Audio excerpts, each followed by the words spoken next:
Councilmember Javed called and said he would be a few minutes late, but he would like to remove item 9C out of consent, so it will become item 11D under new business.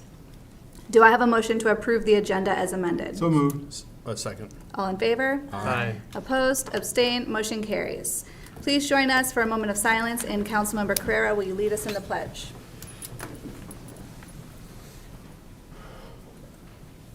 Pledge allegiance to the flag of the United States of America and to the republic for which it stands, one nation, under God, indivisible, with liberty and justice for all. All right, do we have anyone signed up for public comment? Nope. Is there anyone not signed up that would still like to make public comment? Nope. All right. First up is information, Parks and Rec event calendar.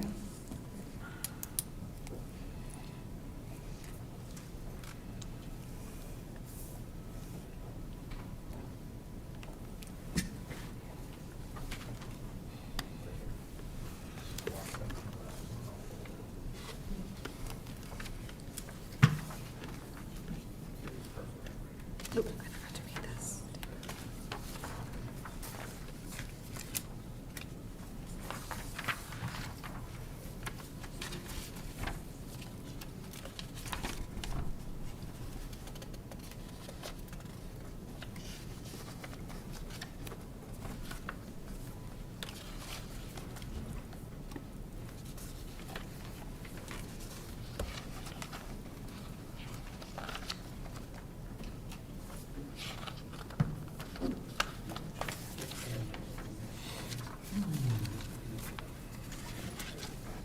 Welcome, Caitlin. Hi, can you hear me? I'm going to hold it just a little easier. Good evening, Mayor, members of the governing body. Tonight I'm here to talk about the 2005 events that we have going on, both in Parks and Recreation, but also some of the city events, and then a couple of the 50th anniversary committee events as well. Okay. So first up, we're currently kind of wrapping up the Black History Month. We had an art expo with the local artist Todd Sprow. We did a take and make with focus on George Washington Carver. They did a plant. They were able to take it home and they were able to kind of plant seeds, and they loved it. They were gone within like 2 weeks. So that was great. And then up first, we have a new bingo event. It's on March 14th. We've never done it before. I'm really excited. I'm hoping everybody loves it. It's family friendly, so as low as 3, all the way up to however old you want to be to play bingo. And then we have our 50th anniversary craft fair. That's the weekend, March 16th, right after bingo. And then we'll have our flashlight egg hunt. That's on the 11th of April. It's super great every year. It's for the older children. They're able to go out at night, use their flashlights. They love it. They think it's awesome. And then we have our annual egg hunts. Sorry, it's kind of cut off a little bit. That'll be the Saturday after, and we do 1 to 3-year-olds, 4 to 5-year-olds, 6 to 7-year-olds. They're all separated, so that way nobody has to worry about getting hurt. It's also a really fun event, and all the kids like it a lot. All right. We have our spring yard sale. It's labeled as being in the summer just from where the months kind of fall, but it is the spring yard sale. It's May 10th, first weekend of May, right before Mother's Day. Perfect if your moms like to shop. We have a chalk festival the weekend after. That occurs over at Blooms Park. It's the only event really that we do over there. They love it. They kind of write all over the pathways. It's super popular. We have our Memorial Day flag ceremony. That's here. We partner with the city for that. And then we'll also have our Pride flag raising. That's the first week of June. Same thing, we partner with the city. That's in the evening time, first week of June. And then last year we did Play All Day Virginia. It was kind of a new thing. We kind of just did multiple things throughout the city. Just little things like the Zumba class. We did popsicles at the pool. They had scavenger hunt. We did basketball shooting clinics, a bunch of stuff. It was a lot of fun. And then we have our Juneteenth and Bee this year, because the Bee was kind of postponed. We kind of wanted to team it up with the Juneteenth event this year. So we're kind of going with the library for that one, and it'll be another kind of citywide event. And then we have our Independence celebration, July 5th, huge, very much citywide, pretty much an all-day thing. We have our fall, so we do glow in the park after dark. That's kind of like the summer's end kickoff. It's right before school starts. We like to kind of let the kids let loose the last Saturday before school. That way Sunday they can kind of chill out. You don't have to worry about like Monday for school. We do our fall yard sale, and then we also do Latino Festival. We partner with Councilmember Maya and the city for that. That'll be back at Costello this year. It was at the downtown this past year, and it'll be in early September this year. And then we have the KCBS competition as a part of the 50th anniversary. That'll be over at Costello. From my understanding, it's a huge thing, 2 days long. They come, they make barbecue. It's a lot of judging and seems like a lot of fun. I know they're trying to get some bands and stuff like that. And then we have, I call it a campfire event. We're kind of trying to figure it out. It gets canceled most years because of the dry. It's just too dangerous to have a campfire. So we're trying to figure it out. So that's not the name, but we do something around that time, hopefully, every year. And then the trunk or treat, we do that every year. I switched it to a weekend right around Halloween so that we could get more kids, more people. They love it.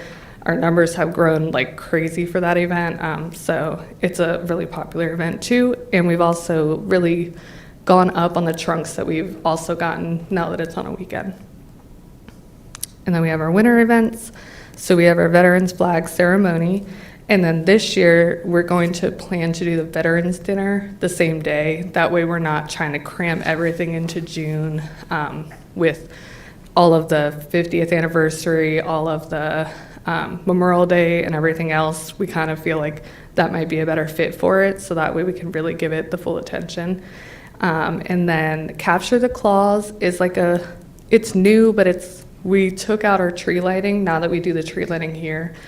So the idea of it is to essentially allow kids to come get pictures with Santa, and it's early enough so they can get put on your Christmas card, so you're not missing out. And we're gonna make it like a very cute, like photo backdrop, I guess, studio kind of vibe, but also it'll have like a scavenger hunt. The kids can, capture the claws at the end, but also the parents can capture it with the pictures. And then we have Handmade for the Holidays. That's like a homemade ornament type of workshop. We've done it as long as I've been with the city, which is a very long time.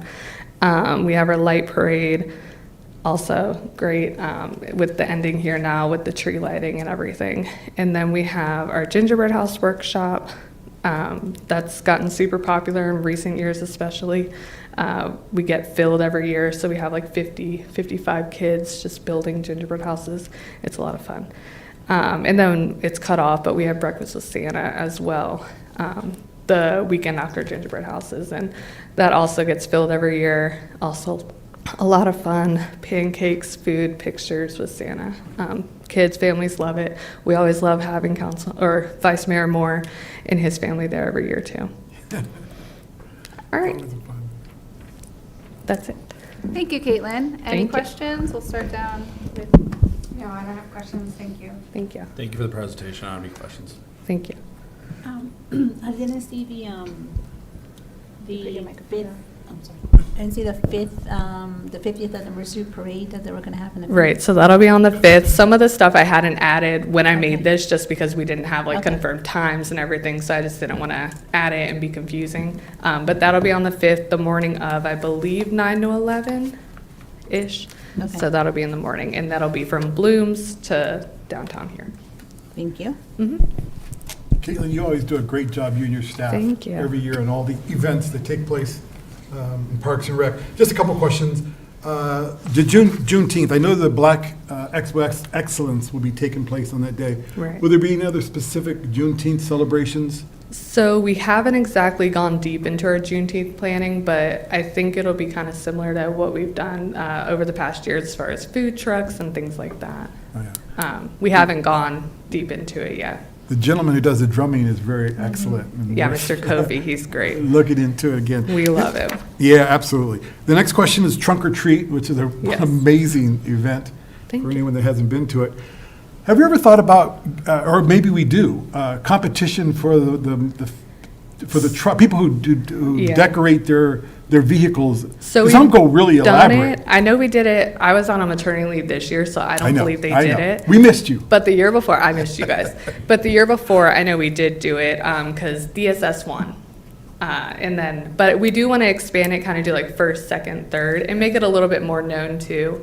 But yeah, that's something we can certainly do this year. Maybe categories? 'Cause Yeah. Okay, something to think about. I love it. Fantastic. Looks great. No, the barbecue competition, I'm a little confused. Are residents able to compete, or are these professional grillers that are coming out to our city? To my knowledge, it's professionals. So that essentially they'll make a come mean and they grill. sign up online. No. Or I guess not professionals, but like you sign up online, you register, and then you pay to be a competitor. So I guess you could. It doesn't have to be like a professional, but I know you do have to sign up online before. Okay, Yeah, appreciate you that. don't have to be a professional. You only Okay. have to be certified if you're going to judge. Gotcha. To be a judge, okay. I knew there was some sort of like guidelines. Nice.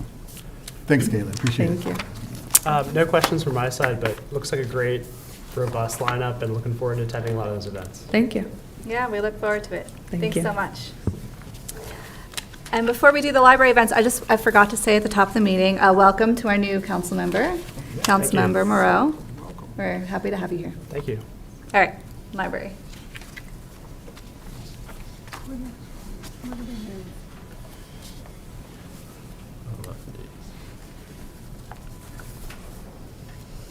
Welcome, Holly.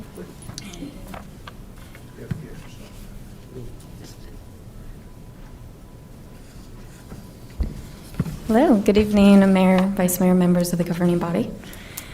All right, so I am going to go over the variety of library programs that we have.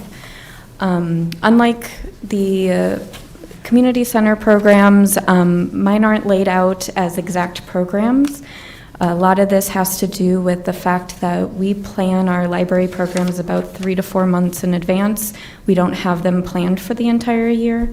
We have styles of programs that we do every month, but we have a lot of one-off programs as well, and we just can't plan those an entire year in advance. So for the first type of programs is our regularly scheduled programs. These are programs that are essentially the same every week or month. So those are our weekly story time programs. We have on Tuesday mornings at 10:30, we have our story time in English. And then at 10:30 on Saturday mornings, we have Spanish story time. The variety of monthly programs that we have include Builders Club, a teen manga and anime club, photo and video club, game night, 3D printing workshop, quilting club, knitting and crochet club, and then a Magic the Gathering workshop. Many of these are run by local experts, community members that wanted to volunteer their time rather than library staff. We may have started them, but they've been taken control of by the community that are fully interested in experts. The storytime programs do tend to have themes for each week, but the rest of them are pretty much the same every month. They have the same structure. We do have monthly programs, though, that the theme changes every month. These are typically our Create series. So we have Craft and Create, which is for all ages, Adults Create, Kids Create, and Teens Create. All of these are typically full-blown arts and crafts types of programs. Sometimes they involved a staff-led program or even an expert that comes in, such as we did a paint your own glow-in-the-dark moon picture. And that was led by one of my staff members who's an artist, so they walked through each of the steps. But other times it's just, okay, this is what we're making, have fun, make it your own. In addition, we also have the Fab 50 Plus Club. These are anyone who's 50 and up can attend that. Tonight was actually one of them, and they made stained glass, fake stained glass artwork to hang up in the windows and such.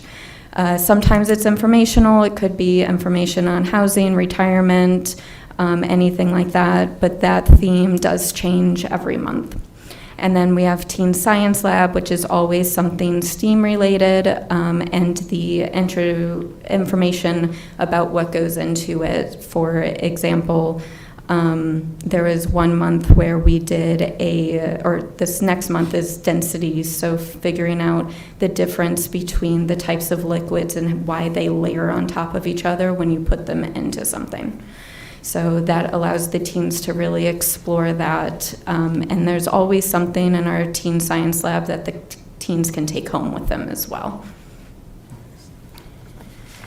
Additional programs that we run are our one-off programs.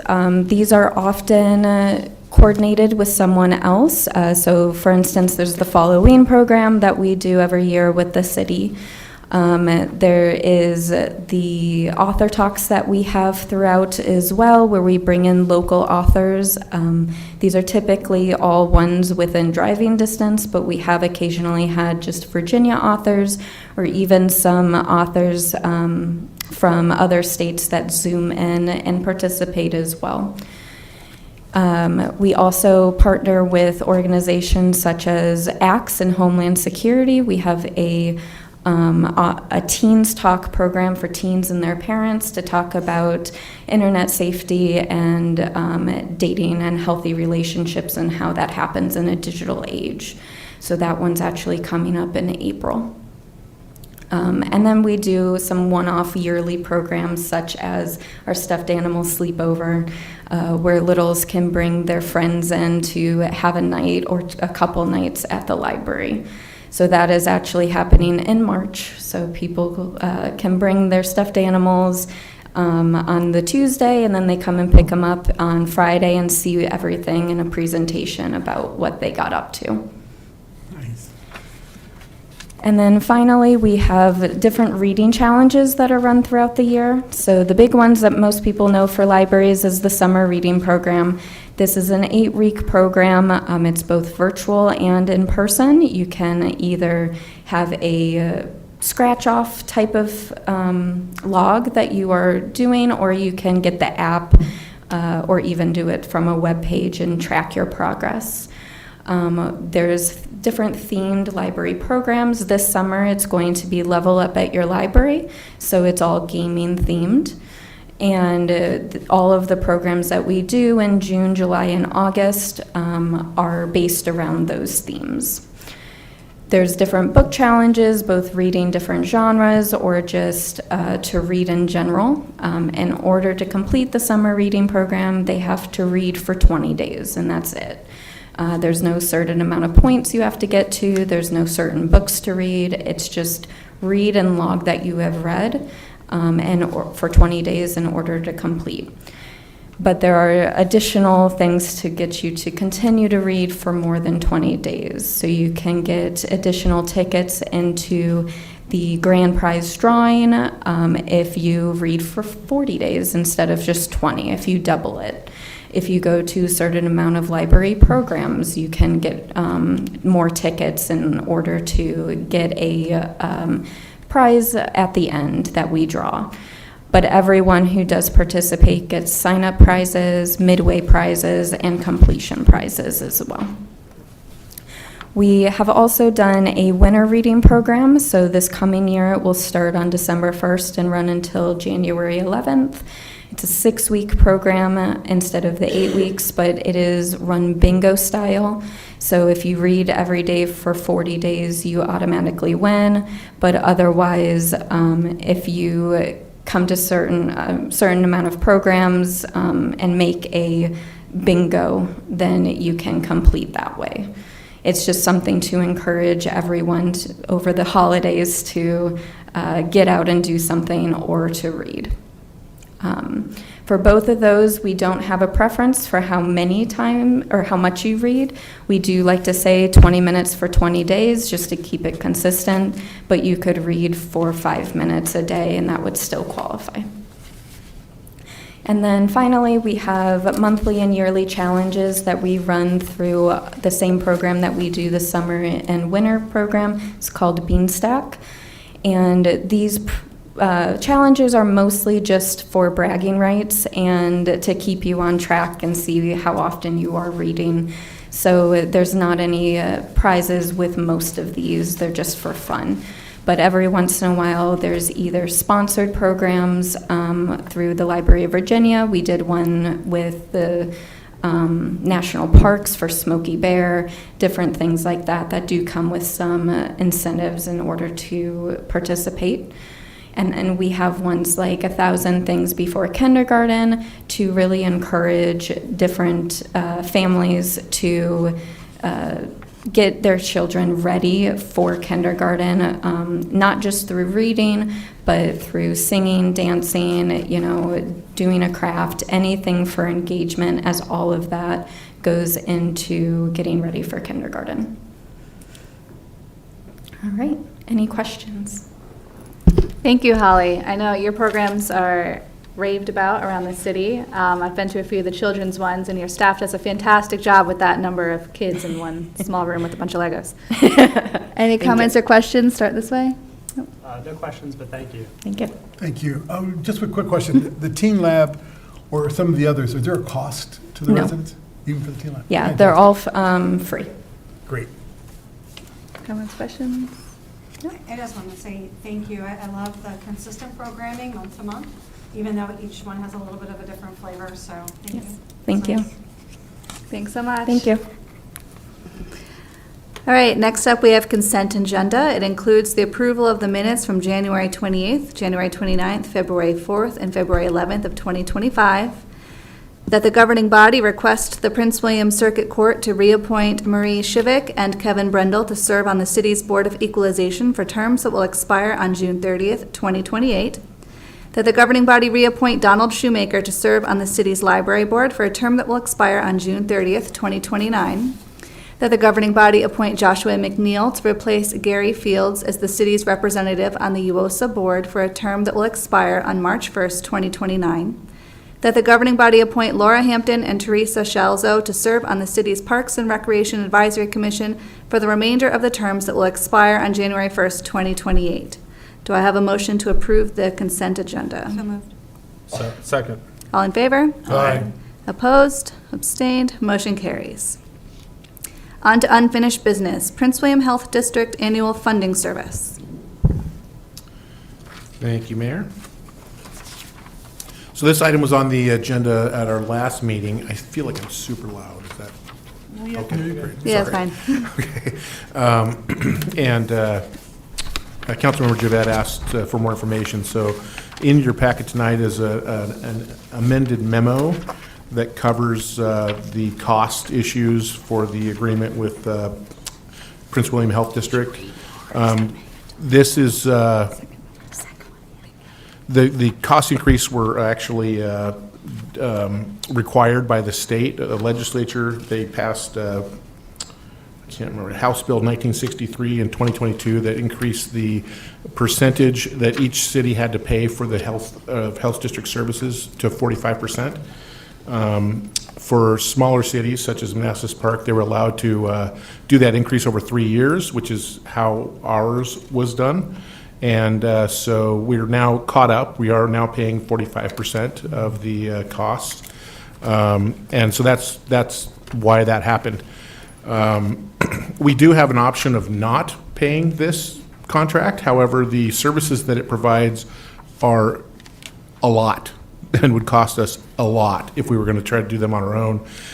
Some of them are required, some of them are not, but like restaurant inspections are required. We would have to do that, and we would pay more than what we're paying Prince William for our share just to do that. So I do recommend that you authorize me to sign this agreement, and if you have any other, and I'm hopefully can answer any other questions you might have.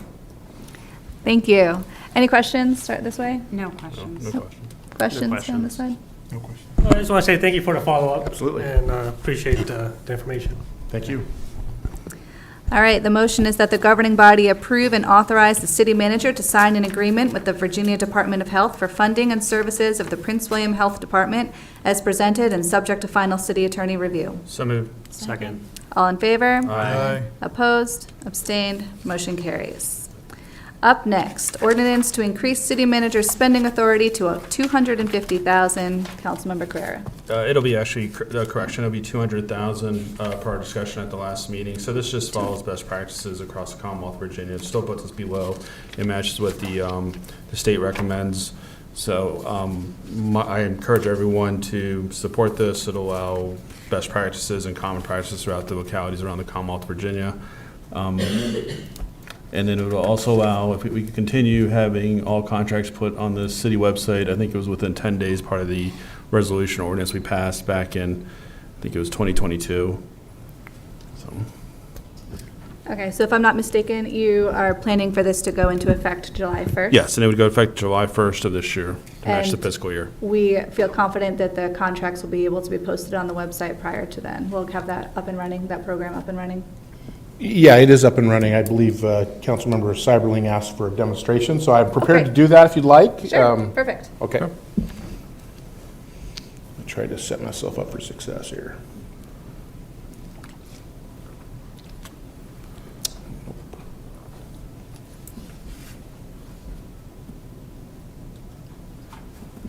Okay, so anyone who goes to the City of Manassas Park website,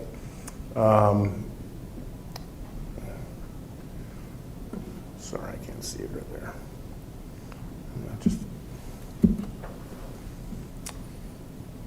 We'll go to departments, and if they go to general services,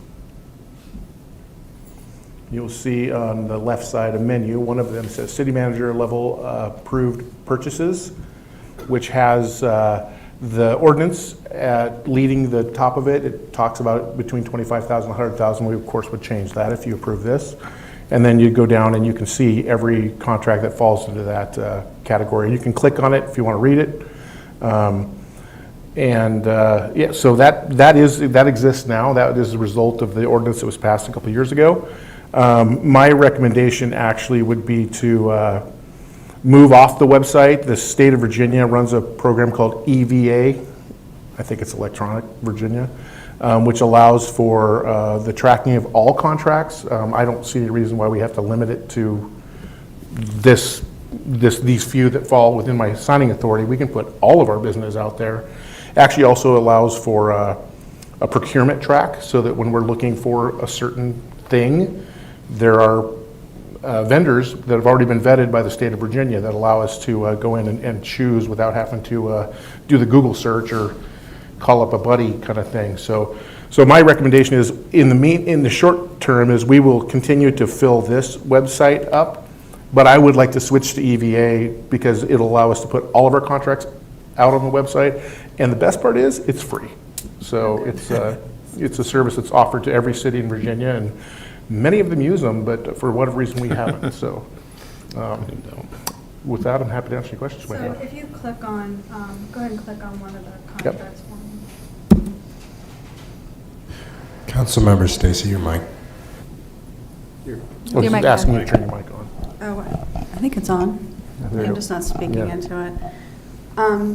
Okay, so I think some of the transparency for me would be the ability not to have to click inside to see who the vendor is with, who the contract is with. Just kind of make it easier to see, have that information, have that decent. I think the EVA would give that, what I'm talking about, what you're talking about. Yes, the EVA has many more fields available to fill out, and one of the things it doesn't have is it doesn't put the value of the contract up front, which I find irritating. It gives you all sorts of information except the dollar amount, but I think we can work around that by just including it in our title. But absolutely, I agree. I don't want to have to click into anything either to be able to see the basic information, but and that's one of the reasons why I'd like to move to that as well. Thank you. Would you say that the the administrative burden of EVA would be negligible given the current, tool that we have on the website? The loading of it will take a little while. Mark is here, we estimated it'd take about 5 minutes per contract to get us up to speed. Yeah, but the ongoing, it'll be Ongoing, we saved. have to track it anyway. Okay. So we're same. logging it there or logging it here, so Yeah. it really is a win, in my opinion. It doesn't really cost us much other than the setup time. Okay. Any other comments or questions? Start down here. No. So it would The Vice remove, Mayor. so it would remove. Hold the- on. Yeah, we're going to go this way. Sorry. That's all right. Thank you, Mr. City Manager. A couple of questions. In the language, it talks about Section 2.80, this authority with respect to contracts, purchases, and change orders. I believe that in our last discussion about this a granted authority of $200,000, which I support, was to exclude change orders. I think it's important that this body look at change orders if a contract is approved. And so I would hope that we can eliminate the concept of change orders. The other thing about the EVA, which I think is great, it's free, the state provides it.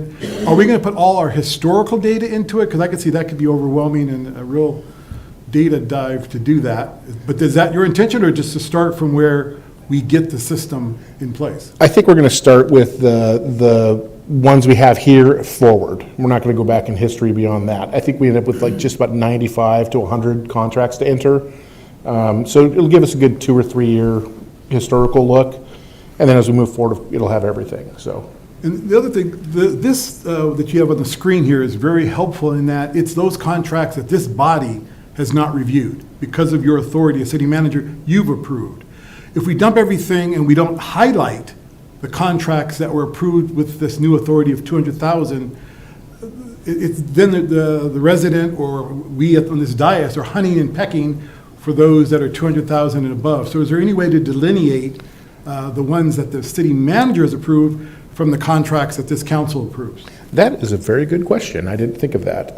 I'm sure there is, and so now we'll note that we'll make some sort of a delineation between legislative approval and administrative approval. Appreciate that. Yeah, absolutely. Good call. And again, I want to thank Councilmember Carrera for bringing this to our attention. I think he's right. This is an efficiency issue, and it's what other cities have done. I think it's a form of good government, and so I'm glad to support this tonight. Thank you. Great. Mayor, can I say something real quick? Yes. Just to Councilmember Moore's point, I think the write-up doesn't really state very well what the ordinance itself does. So if you'll notice, if you go to the ordinance itself, nothing was changed at all with as far as the change orders and purchase orders. That just stayed what it was. So nothing changed there. The only thing that was done was the language that had been put in the resolution previously was pulled over into the city code as requested, and instead of $100,000 approval authority for contracts, it's $200,000. So there was nothing changed as far as purchase orders and change orders. It still remains the $100,000 as it was before. Okay. There should be a red line in your package that shows that. Respect to, with respect to change orders. Yeah, contracts and change orders. So all change orders would have to come through us still? No, so the change orders remained the same as they were before. So but previously, the only thing that was in the code were the change orders and the purchase orders. So all that was done was putting in the ability to approve contracts up to $200,000 and brought that into the code instead of having it as a resolution. So Dean, so if you wanna then, just to clarify, so that change orders to a contract that's been approved at the administrative level, they would have to come, or any contract that has a change order would have to come to the governing body for approval? No, that's not how that's not how the code reads. But if there was a contract that he had approved for $200,000, he could not approve a change order. He could never approve anything that brought it above that $200,000 limit. Oh, So, I totally for instance, understand. you had a $50,000 contract, and he approved a $25,000 change order. That would still be within his authority. He'd still have to post it on the web as an amended contract. It's just he would have that authority. He just would not be able to take it be above the total value of $200,000 with the change order included. Dean, I appreciate that clarification, and I believe that's what, at least for myself, let me speak for myself, that's one thing that I'd like to exclude. I think if we approve a contract of 50,000, or the administrative city manager does, and then for him to put a change order for 25,000, less than half of the initial contract, I want to see that. I want to review that. I don't think the city manager part should have that authority. So I thought that's what the maker of the legislation. Yeah, that is agreed correct. with. So if an item was budgeted for 25,000, 50,000, whatever the amount is, you can't exceed the amount that we voted on the budget. So he would not, you're correct, it shouldn't be that way. So if the item that we budgeted was $50,000 and we approved it, the manager can't go over 50 because we only allowed 50,000. But if it's 200 and it was 5,000, he'd still have to come back. If it's 50,000, it's 5,000 more, he would still have to come back. Because technically, we budget only 50,000 as we were told for whatever item, or 100,000 or 200,000. It just allows him to do up to 200,000 on any items that are budgeted that we don't have to see because we approved it already in the budget. But you're correct. It should. And City Attorney, do you understand what I'm talking about? Well, not exactly, because these contracts oftentimes go over many years, and you only budget at a year at a time. So the way it's written now is funding has to be approved and available in the then current budget for the first year of the contract, which is really all that can be planned for at that point, because we don't know what you're going to approve as part of the budget.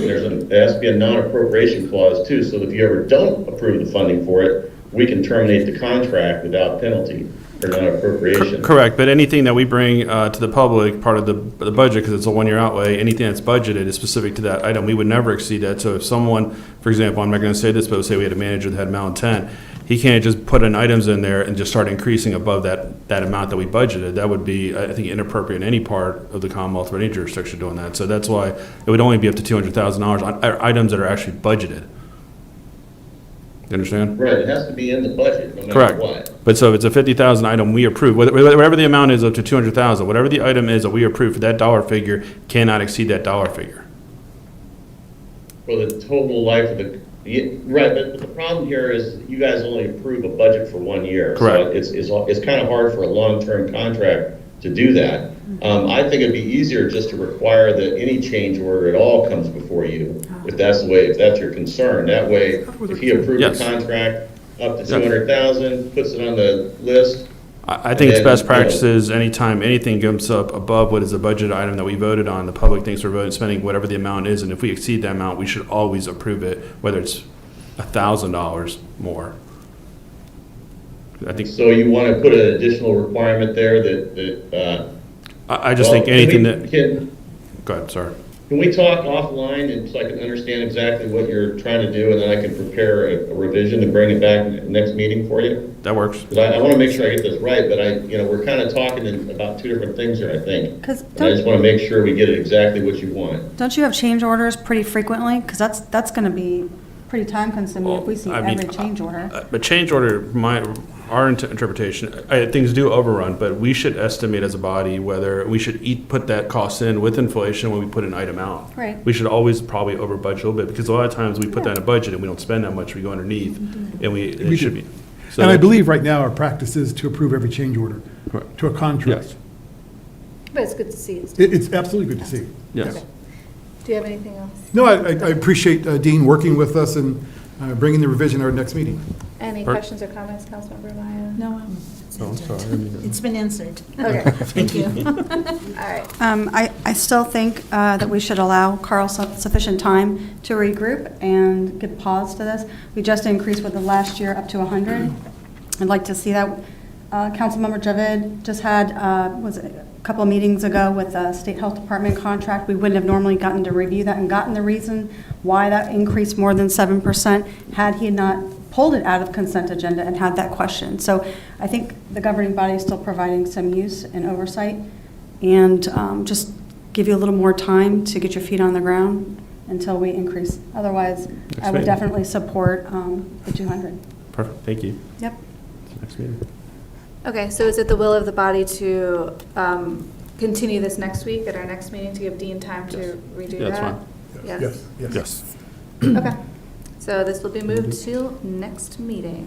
I want 6. And do you want that to be a presentation again, or if he rewrites it as you desire, can that go on consent? I think, perhaps we should still discuss it. We should discuss it. Yeah. Perhaps be a couple But we minutes. don't need the same presentation. Okay, We'll be great. fine with the new language. Thank you. Thank you so much. Thank Thanks. you.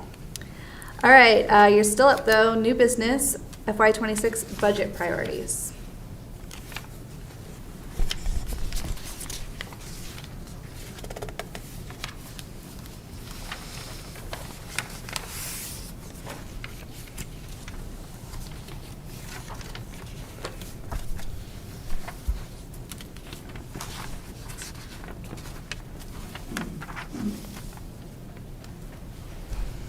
Yeah, so you have in your packet there.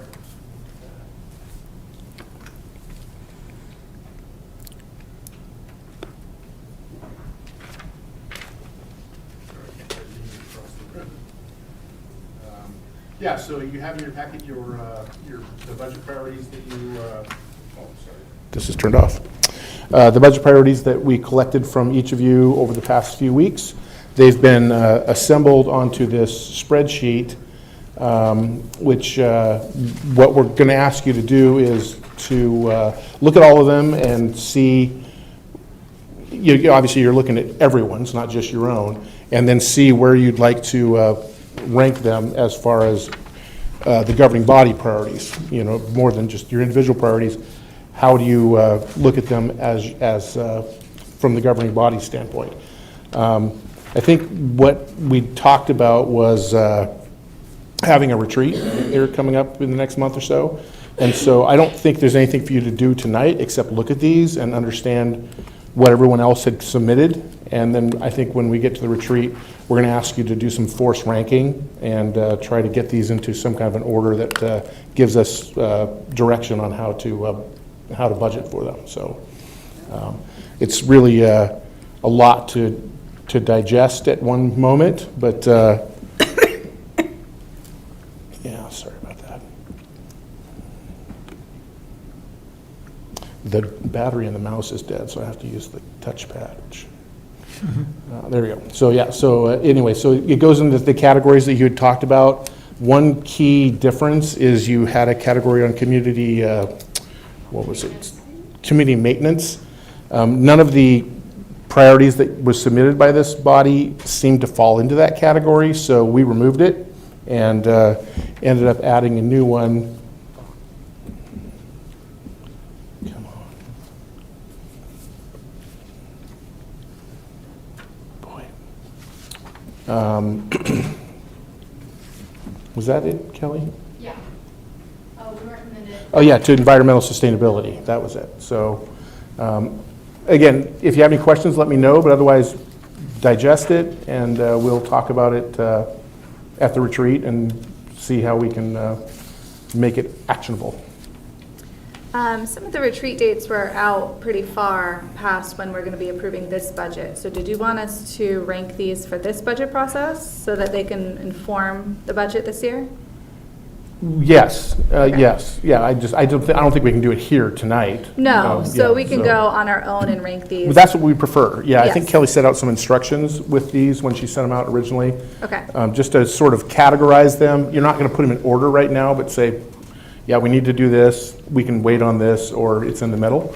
And then what I don't want you to do is say, well, let's take one out of every section, because you might have 5 in one section that are 5 most important ones. So I'd rather you just look at them as individual items and decide if it's a top priority, if it's something we can push off, or if it's in the middle. 1, 2, 3, basically. And then we'll take all the ones and reformat that for you guys to then rank all the top priorities as to what is the actual top priority of the ones that you think are the most important. Okay, so If that makes any sense. you want us to rank these, but take the yellow subheadings out, just rank them fully. Yeah, sort of categorize them as, don't rank them, don't like go 1 through 60. Go, is this a top priority, a 1, or is it a low priority, a 3? Okay. So you'll have a bunch of 1s, a bunch of 2s, and a bunch of 3s, and then we'll take all the 1s and we'll make a new sheet that you will then force rank in order, if that makes any sense. Sure. Okay. Can we condense some of these, because it seems like some are saying the same thing? Well, we tried to do that when we put them together, so absolutely. If you think a couple things hit the same point, feel free to just join them. And once we get it back from you, we'll figure that out. Okay.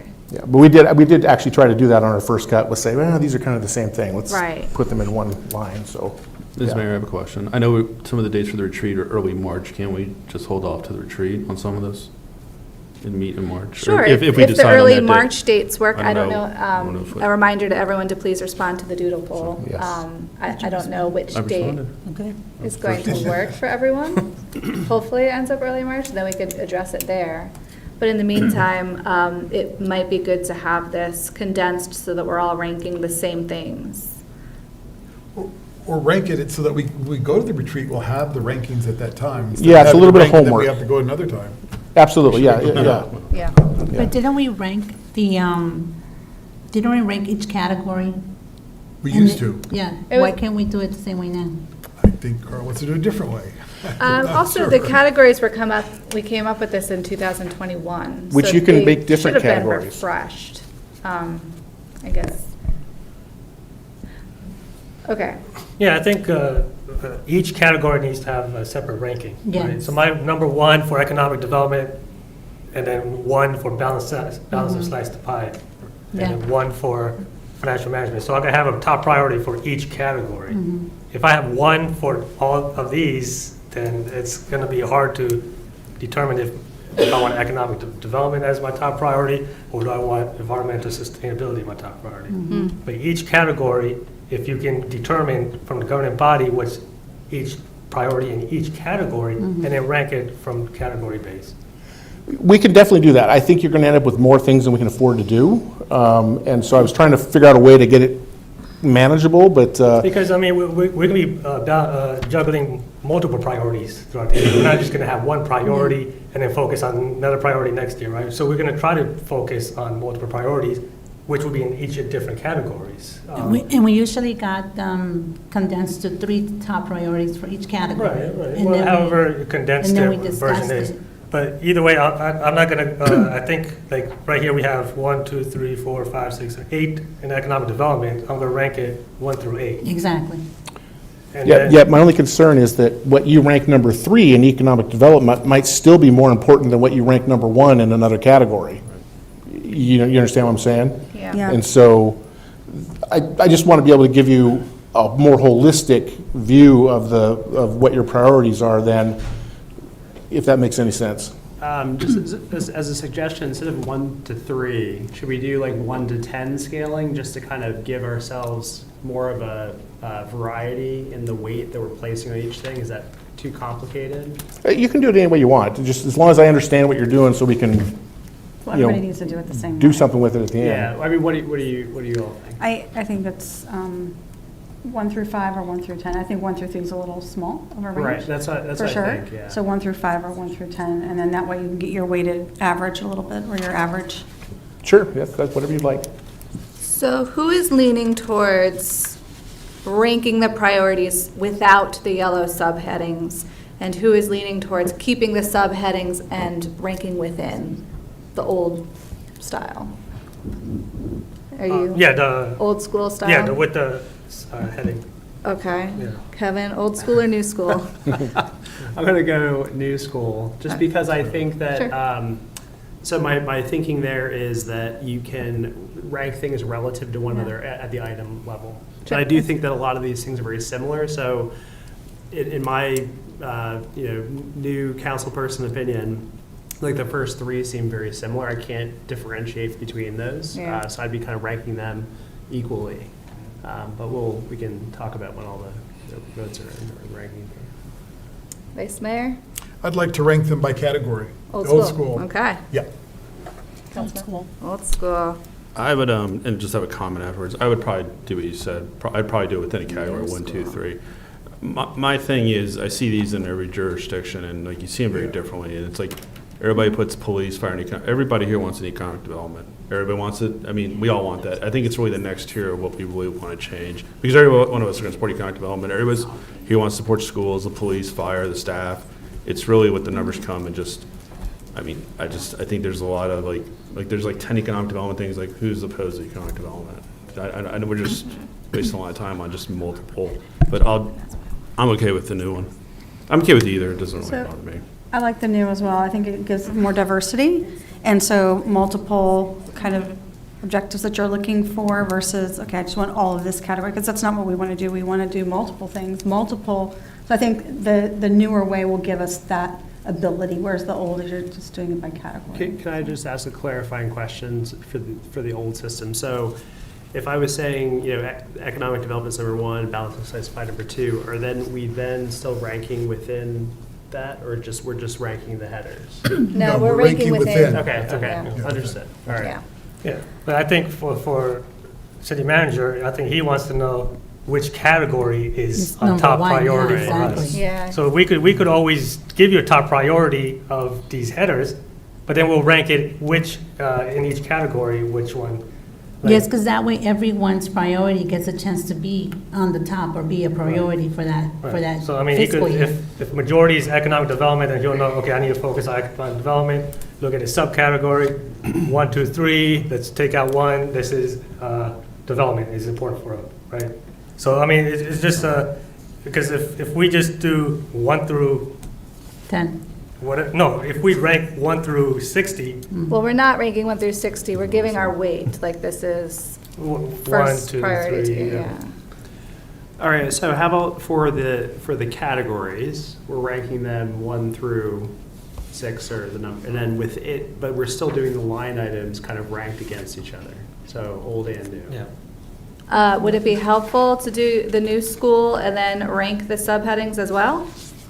Well, we could do that at the retreat. I guess what Sure. what I'm looking Yeah. at now is to take this list of 62 down to something manageable. Yep. And I'm not really married to any particular way of doing it, so, so if you want to rank them within the categories, we can do what Councilmember Cyberling said, and we can do just do straight math on it, how many people chose this as number one, Right. and the two, we could add them together, and whatever has the lowest numbers will be your collective priorities. You'll Okay. still Well- have the ability too to rank them within the groups. So if we put all our numbers in and then average them all out, you can sort them all together, or you can sort them within the heading. You're still you still have that ability when you just put numbers on all of them. Okay, well, When are we going to? we get- have 3 and 3 for old school, new school, and then I'm gonna break that tie and do new school. Great. I'm gonna go with Carl's recommendation. Thank you. So let's rank them new school, with the knowledge that we are gonna be revamping this whole process at our retreat. And please respond to the doodle poll so we can get that in the books. Could we Are we doing one? condense the ones that look familiar today, or do we do it the next meeting? So we should absolutely condense. Yeah, you can do it just while you're doing it. You can put same as number whatever, Okay. yeah, that's The same fine. number. And Yeah. are we okay with a 1 through 5 to make? some 1 through 5 is distinction? fine with me. Is 1 through 5 okay with everyone? So we're not ranking, so please explain the new school so that we all understand. You want me to do that? Yes, please. Yeah, so you're just looking at it from the standpoint of how important is this? Is it a 1, this is a super important, we must do Of all this? the things that are listed here. Just look at each one line. on its own. Is this a 1 or is it a 5? If we can't afford it, this thing is the last thing we're going to do. So we're ranking all of 1 through 5. So everything will have a 1, 2, 3, 4, or 5 on it. Gotcha, gotcha. Yep. Got it, that works. Now it makes sense. And you can Okay. have multiple 1s, multiple 2s. You will. multiple 'cause You're gonna have, yeah. Yep. Thank you. Okay, that works. And if we see something independently that's the same, say it was the same, just Yeah, mark it as just note same. it, and and send them to Kelly, and we'll collate Send it to and Kelly. get it ready for the So retreat. write out the word same. Yes, Okay. write out the word same. Okay. Yep. Send to Kelly. And Kelly, when would you like these by? Next meeting, 2 meetings? Well, it all really depends on the results of the doodle poll, because we're going to need a couple days to get it ready for you at the retreat, but I would say if you could do it within the next 2 weeks, that'd be great. Okay, send to Kelly. The one concern I have on the sending to Kelly, those things that we consider the same, they may not be our suggestions, where I may not think it's the same. We have 2 things here, for example, internship program and a summer youth program, and someone on this dais may say, well, they're the same. We'll call that out. Oh, okay. Unless, if all 7 of you say these 2 things are the Okay, that's same, good. we'll call it the same, but if there's any dispute Great. or discrepancy at We'll all, still have we'll call it discussion. out. That sounds Yeah. good. Good. Great. Yep. All right. Okay, perfect. So please send those to Kelly within the next 2 weeks, 1 through 5, 1 through 5. or same. And Mario, when you get a chance, new battery. All right. Next up, we have our resolution for the Prince William County Joint Interjurisdictional Ad Hoc Committee. I hope everyone has had a chance to read through it. Do you have anything to present on this? No, I sent you everything, including the ordinance or the resolution from Prince William County. So the only thing of note was I got a phone call from Chris Shorter about 15 minutes before the mayor sent me an email saying, hey, I hear there's going to be an ad hoc committee. So I literally just got off the phone. So news travels fast. But the bottom line is they're interested in creating a committee that allows for smoother operations among the two cities in the county, and I don't see anything that could be bad out of that. So, Yeah, I think this is a fantastic committee. The first motion would be to join it, to agree to join this committee. Does anyone have any questions or comments before we present a motion to join the committee? No. Nope. All right, so the motion is that the governing body approve and adopt a resolution to participate in the joint interjurisdictional ad hoc committee created by the Prince William Board of County Supervisors on February 4th, 2025, as presented and subject to final city attorney review. So moved. Second. All in favor? Aye. Opposed? Abstained? Motion carries. Great. So we will need 2 representatives and an alternative. The Board of Supervisor chairwoman will be on, and the mayor for the city of Manassas as well. So I will take on the mayoral role. We'll need another person and an alternate. Do we have anyone stepping up? So, Yep. also, I have 11 years of experience with the delivery of shared service, and I'd like to be considered for the alternate. Okay. So Stacy would like to be considered, and Yessie, any? Yes, so I feel like I've been working for years with creating creating relationships with Manassas City and Prince William, and I think it also would be a place where I can serve the city and keep representing what we stand for and keep having that seat that we are always looking to have a voice in. Great. I appreciate you both for stepping up. Any discussion? And I guess we'll go down the row, starting with Councilmember Javed. Or would someone like to entertain a motion to appoint one of them, or would we like to go down the? I wanted the alternate. I'm sorry? We'll do the primary first, and Okay. then the alternate. Awesome. Thank you. I'll make a motion. Okay. I make a motion that we appoint, Here, can you do this one? that the governing body appoint Mayor Alana Mensing and Councilmember Yessie Amaya to serve as city's representatives on the Joint Interjurisdictional Ad Hoc Committee. Second. All in favor? Aye. Can we go down, sorry. I from Michael, I from Yessie, I from Daryl, I from Hasib, and Kevin? I said aye. Okay. Shouldn't the motion have you, Yessie, and the alternate? And the in one alternate. motion? Yeah. Dean, do we need to list the alternate in the motion?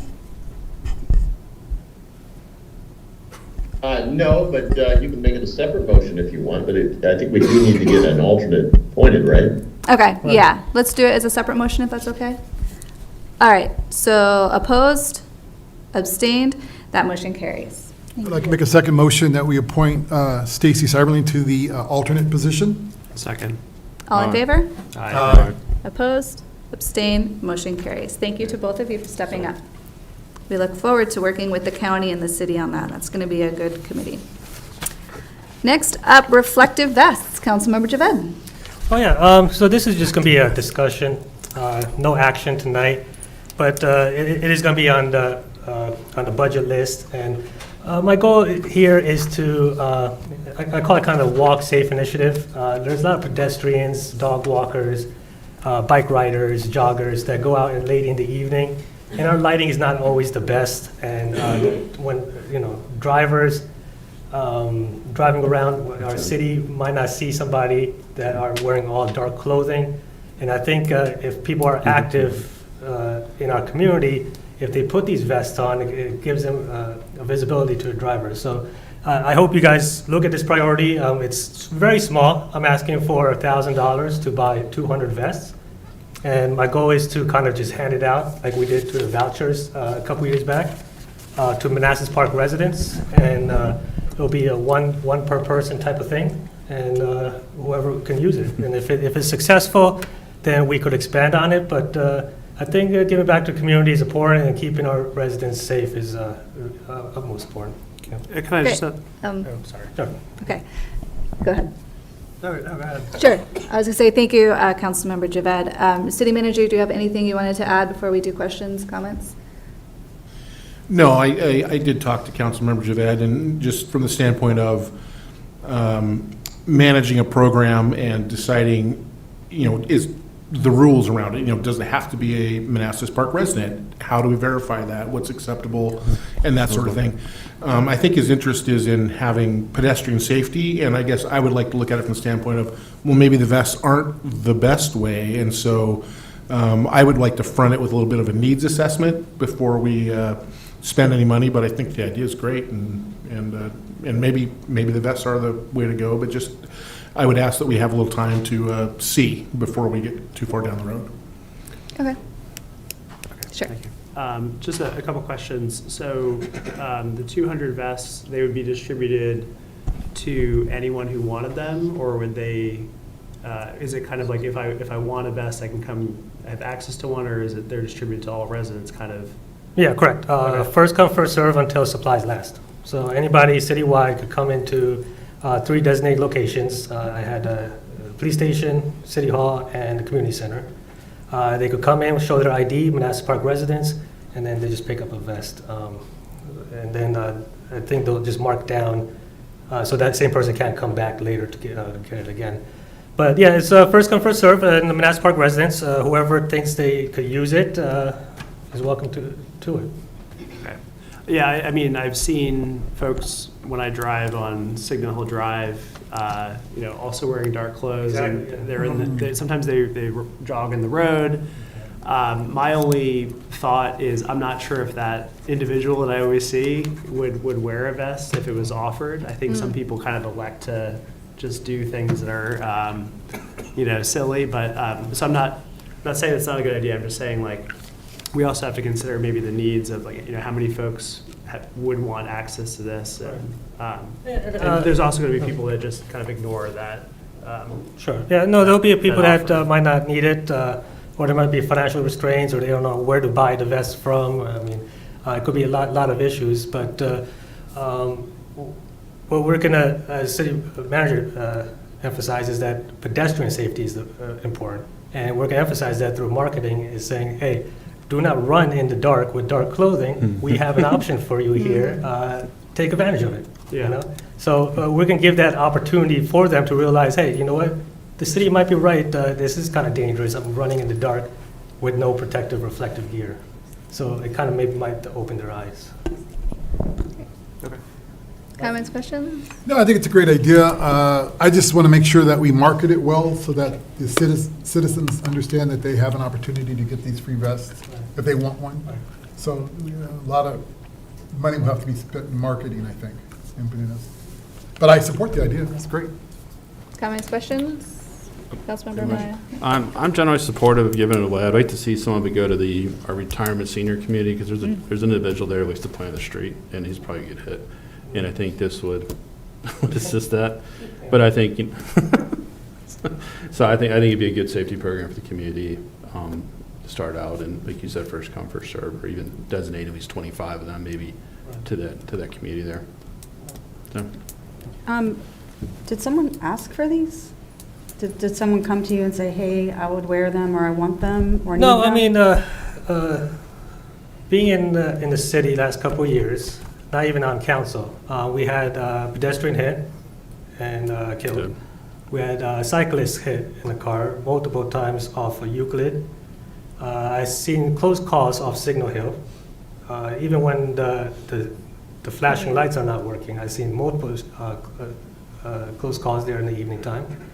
And then even in the early morning hours during school, when I drop my daughter off, sometimes it's really dark if it rains. Mhm. Kids are crossing in the cars are sometimes not seeing them because it's foggy or dark, and so I think there's a need. I mean, the city manager will look at the need assessment, but I think this is just a way to give back to the community. Is just, hey, we're thinking of you type of thing. I kind of, I'm leaning towards what the city manager is saying, is that I don't know if vest is the right way to go for reflective gear. First of all, most of our runners, things like that, have gear, especially the wicking gear that they would want to wear. My son bikes to school, and I couldn't get him to wear a vest to save his life. There's no way. Now, if we were to offer something different, something that would stick on or on a shoulder patch or something that's easier, maybe. But a vest, I enforce vests when we do trash pickup for Adopt a Highway, and I get a lot of pushback. Get a lot of pushback. Not like those construction vests. It's really like a span. You know the spandex. It doesn't type of matter. thing? It doesn't even matter. I can't get him to wear a Or- helmet. Okay, or- so it's just Yeah, one of those something things sporty. where Yeah. people need to slow down, and they need to start watching where they're going. They need to get off their phones. I mean, maybe some type of program and pushing that. I see a lot of heads down. And it's not going to matter if they're wearing the brightest orange. If someone's head's down, they're not going to see the bright orange, not going to see anything. So I think, I definitely think there needs to be some type of assessment. And if it is something we want to hand out and start that program, I think that, nothing as clunky as maybe a vest, something kind of cool, like a light or something. Yeah, something cool. Okay. Well, I'd like to input. Yeah, thank you. Yeah, I want to say thank you to Councilmember Javed for bringing this up. Pedestrian safety is important. Did you have something else? I do. Okay, go ahead. First of all, thank you for this, and I'm also thankful to Councilmember Carrera for bringing up the 200,000 limit. But I have a problem with process. Your item, nor his 2 weeks ago, was agendized. I mean, the title was, reflective vests. But our citizenry has no idea what that means. And I think as this council, every item that we as personal council people would like to see should have a written thing in here. Yes. And we should work with staff, our legislative aid, or other people in the city, so that every item that's in our agenda has a report attached to it. So that our citizenry, when they download the agenda, or they're looking on the agenda, they know what we as a council are going to talk about. So I'm hoping the city manager could work with the council, because I know it's difficult for us sometimes to formulate the report, and reports like you just mentioned, Hasib, doesn't take a lot of writing or a lot of, but it would help us, because I think every item should have a report in our agenda. It's almost like you're channeling me. Oh, good, we are, we're on the same. When we have our retreat, that is one of the things we're going to talk about, is how the agenda works and how we plan it. It seems a little chaotic to me and last minute, so I would like to make some changes there, but I wasn't going to do it all at once. I hope, going forward, that we can get reports for anyone that has an item on the agenda. Yep. Thank you, I agree with that. Great. That being said, I am happy to add to the agenda anything that the council wishes. I don't want to gatekeep the agenda. I did request to both council people to maybe put something with their items, and, I can't force them to, but. That's what I was going to say. They did ask me, but I thought it was a discussion item, so I didn't have time to write anything up. But they did ask me to provide something. Now you know. And Mayor, if I may. Back to the vest. Thank you for that. I'm sorry? If I may, we are happy to write covers for any item that you come up with. If you want to add to the agenda, just give us a little time and we'll cover it for you. You don't have to do that work. Oh, sure. Thank you. Appreciate that. Yeah. All right. And we look forward to the needs analysis ahead of the budget for the reflector vests. Great. All right. 11D is the 50th anniversary sponsorships. This was pulled out of consent agenda. So it was put out, okay. I want to put a pause on the sponsorship right now, and on the committee, I need a discussion with the body on the direction it's taken. And I guess my concern is the oversight. I've not seen any budget expense sheet from the committee, where the money's going, how it's being spent. I think my goal for this committee is to be maybe returned back to the city hands and kind of coordinate with the city manager's office to take over this 50th anniversary celebration. And I think it will be a better process and a better oversight for our community. Oh. So I know if you guys want to open up for discussion, I don't know how you guys feel, but my goal is to actually dissolve this committee Okay, and put it under the city manager.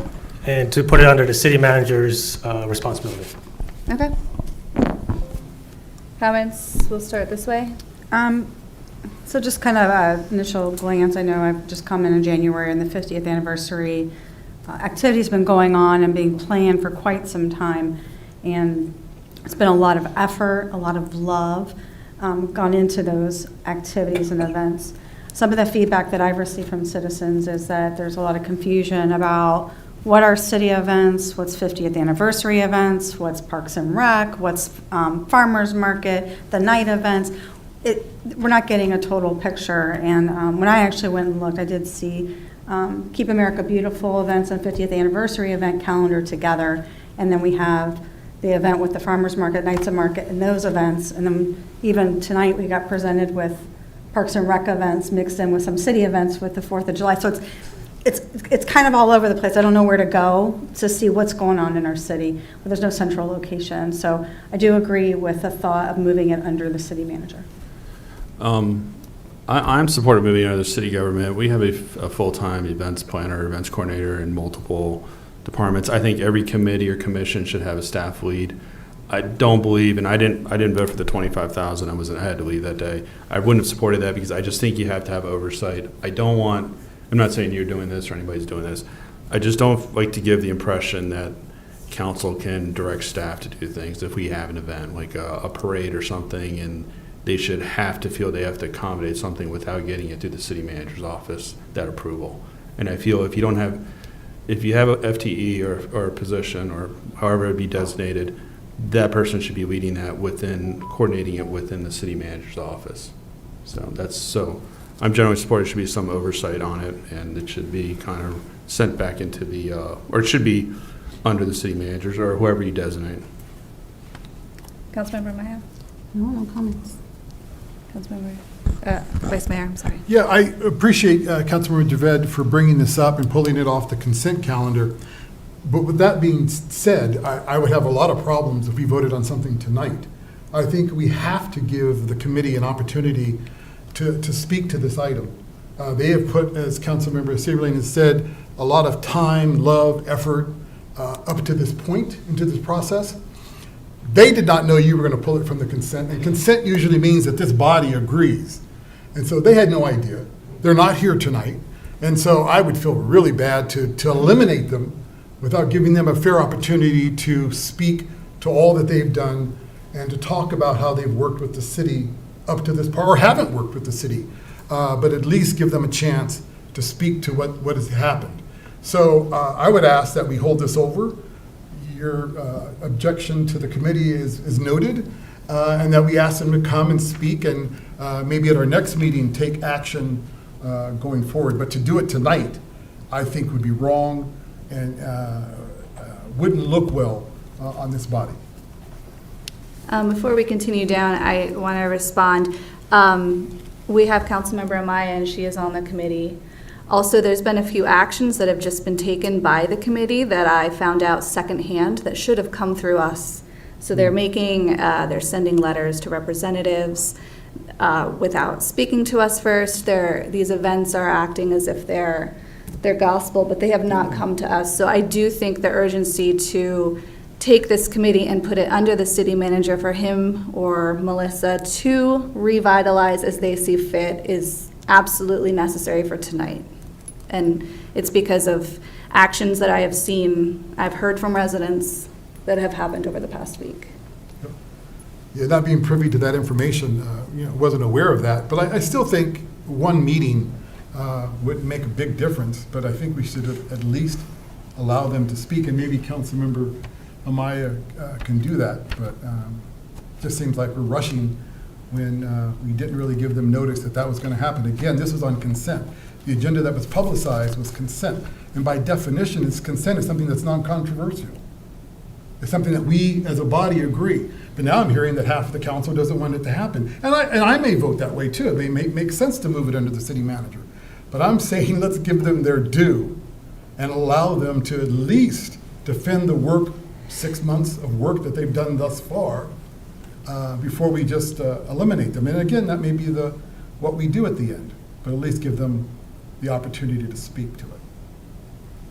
Councilmember Morrow? I tend to agree with Vice Mayor Moore's opinion that, that there should be more oversight, and perhaps that is needed, but I think it's at least worth maybe postponing till the next meeting just to understand, get the facts with what happened, what didn't happen, and where monies were spent, and have that visibility, because maybe after hearing that information, we feel differently.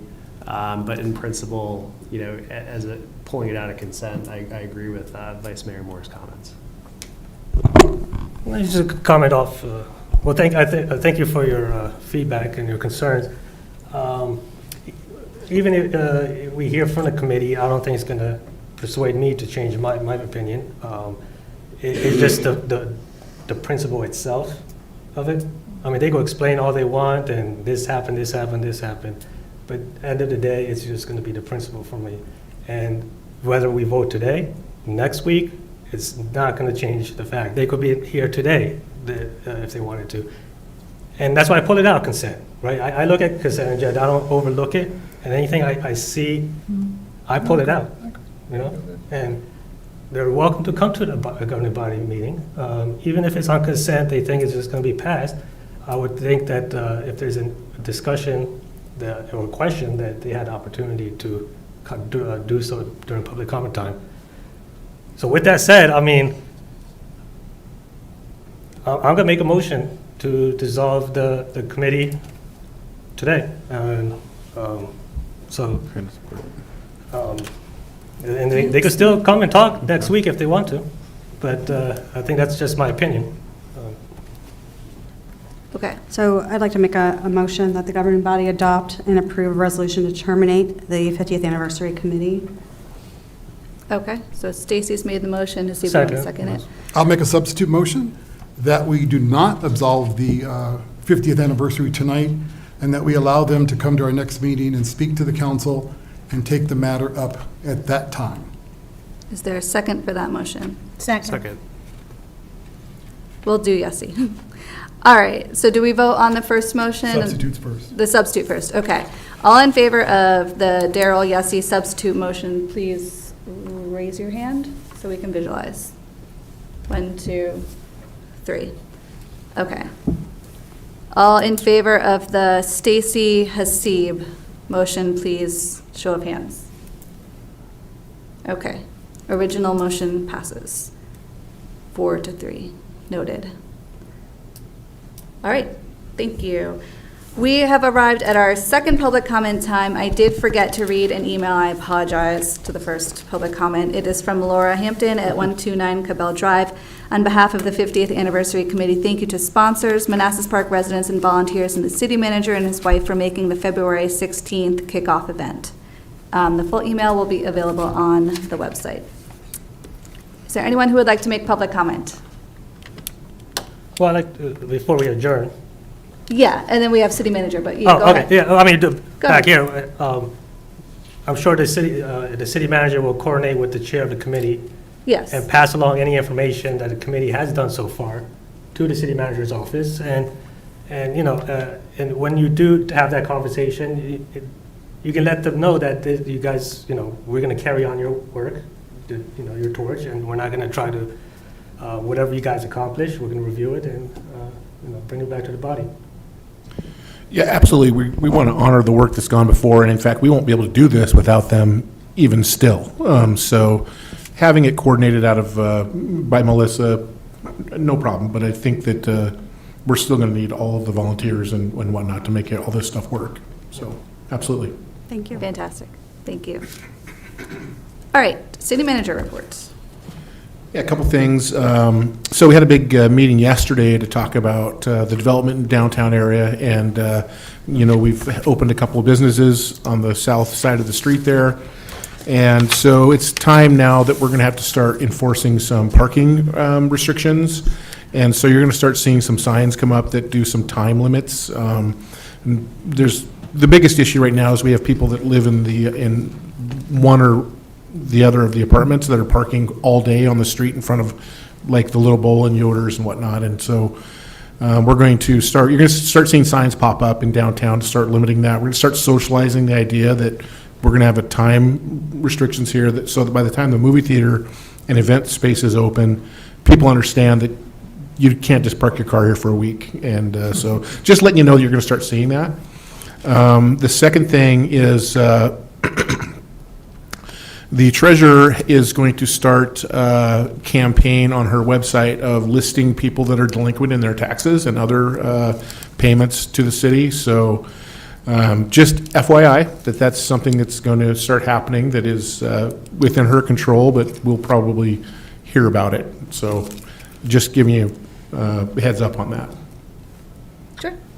So is she setting limits, or just if you're $5 delinquent, is there like a threshold? I think it's, she's going to put the people on there that they've been sent several notices to and that have just, I don't think it's going to be anything minor. It's going to be pretty egregious delinquencies. And can we have her brief the governing body before she implements this? We can certainly ask her. Oh, yeah, no, she's her own Yeah. person. But Yeah, absolutely. I can ask her, yeah. yeah, I think we should, at least, because we're going to get the fallback from Yeah. our residents. She won't. But, Me too. Yeah, it'd be nice if she can brief us on that. Back to the parking restrictions, do you have any idea how long? And will there be a grace period, like when, before like actual fine is attached to your ticket? Yeah, we're not going to start enforcing it right away. We just want to get the signs up and, again, just socialize it. Yeah. And the police already have a pretty good idea of the cars that are there overnight, the people that work graveyard. So we're going to try to have conversations with people. We don't want to write tickets if we don't have to. So, but we need to start getting people in the mindset that this is going to be a buzzing place here in a few short months. So, yeah. Great. Yep. Thank you. Is there anything else for the good of the governing body? Good of the city? Nope. All right, motion to adjourn? So moved. Second. All in favor? Aye. Opposed? Abstained? Motion carries. See you all next week.